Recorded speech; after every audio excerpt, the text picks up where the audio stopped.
If you watch some of my videos, you might recognize this little guy. Or even this one. When learning game dev and Blender, I always liked the look of robot spiders or robot spider mechs, which is why these exist. But after a while of using this model and possibly also planning for a future dream game, I've had some stuff that I didn't like all that much with these models. So after some time and much planning, I created this.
So this model is quite different than the last two, and by a lot.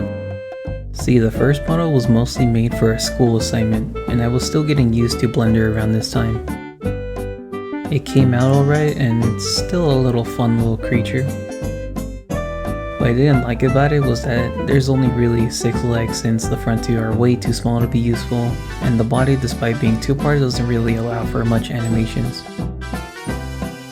The second model was a fix of sorts, and also an attempt at how 3D models would look like when on the DS or GameCube. This model was a lot more accurate to how a spider would look like, 8 legs and 2 body segments. I attempted to draw a texture for the model, which I say came out pretty nice, but it was also very time consuming to line up all the faces and edges to fit the pixel art texture. I even managed to set up face animations with swapping textures, which was really cool.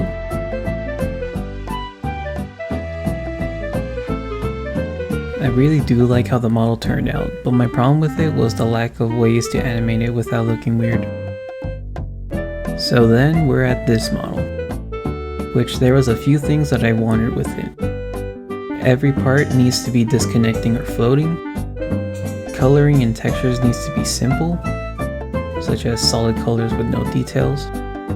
The number of limbs still needs to be somewhat accurate to a spider, 8 legs and 8 eyes. And the model has to be low poly, not overly complex. So the first reason is because all my character models that I made are disconnected, as in not just one singular mesh. This is because I did not really want to deal with any weight painting, and this was much easier. This tutorial I was following to model the first spider showed this method, and I kept doing it since. But I never tried having everything be disconnected, so I was going to try with this one. Second is texturing. To avoid the second model since it took so long to draw, I was just going to use one texture that contains a variety of colors to pick from.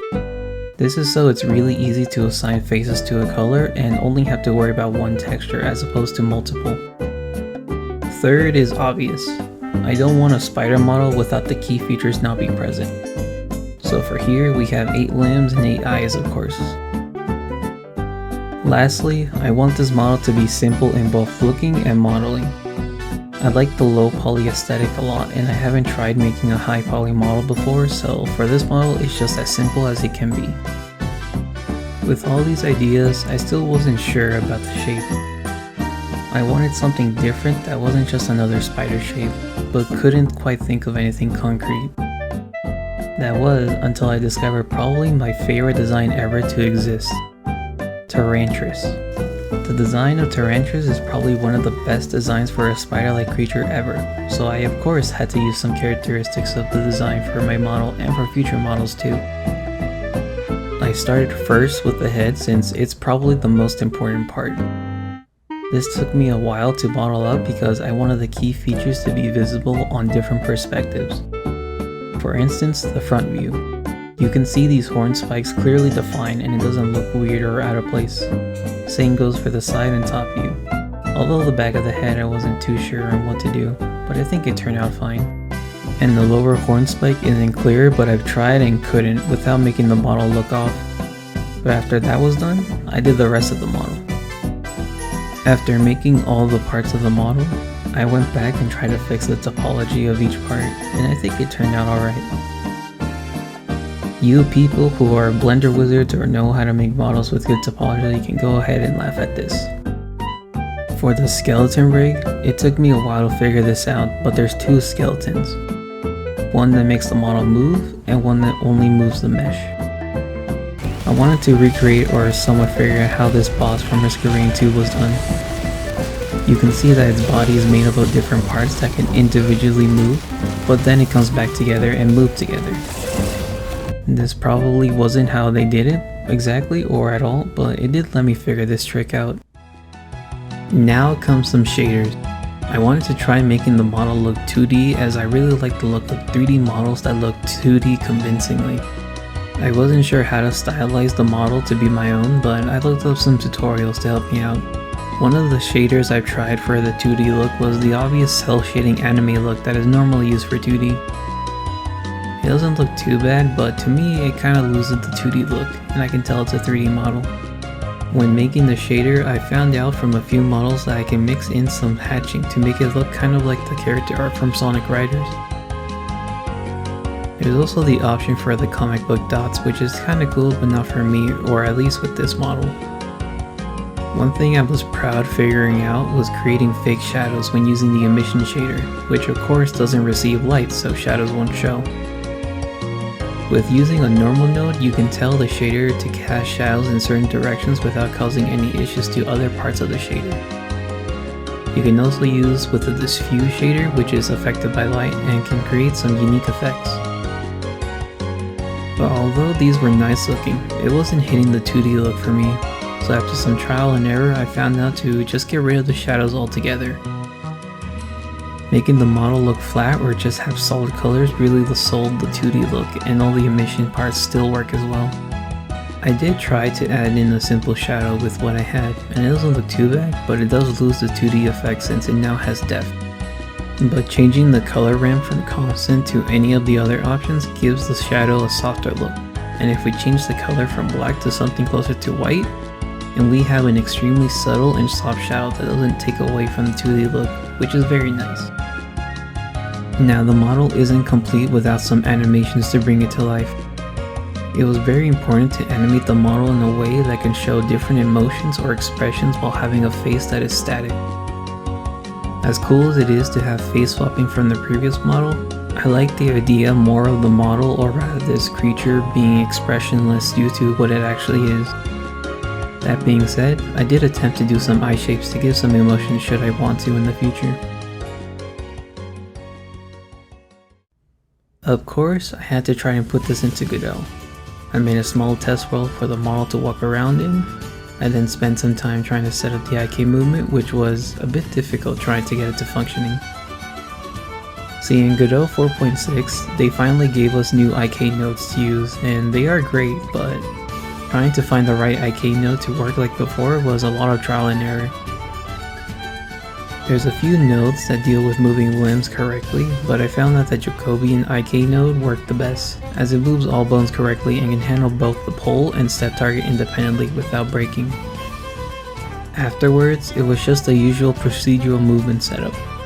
Have every leg have their own IK targets to move the bones, set up raycasts that can detect the floors or walls and have the targets follow the collision point, have legs take a step after some distance to a new position from raycast, have raycast move outwards or ahead to the direction of movement so legs don't lag behind when moving.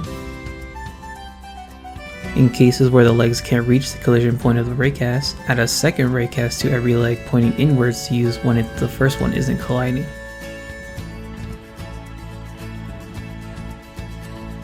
And finally, when not moving, set the step distance to a much smaller distance to reset the legs back to a neutral position. I was able to reuse the code I wrote from before with some minor adjustments to include some features better. I was going to try to add body rotation so that the body will rotate when on a surface that isn't flat like the floor. It did almost work. I was really happy when it was working, but then I wanted the character to rotate to where we were moving, which is when things broke. I set up the controller so that we can rotate and move the model independently from the parent, so this wouldn't be an issue. But as you can see, the body doesn't rotate correctly when on the ramp. It only works from one direction. I tried many things, but nothing worked. But I found where the issue lies, but I'm not knowledgeable enough to figure this out since it's a bunch of rotation quaternion math stuff, so yeah. If you by any chance have a solution or a workaround, then feel free to leave a comment. But for the time being, that is all I can do with procedural movement. But for some final touches, I made the model unshaded to get it close to what I had in Blender, and then added an outline shader from the good old shader website just to round it off. I also added the animations I can manually control with different buttons, and even made the idle animations play after some time when standing still, which worked really nicely. And one final thing is the camera. Just made it so I can lock its position and its rotation, or just either one, but it lets me play with some camera angles and stuff.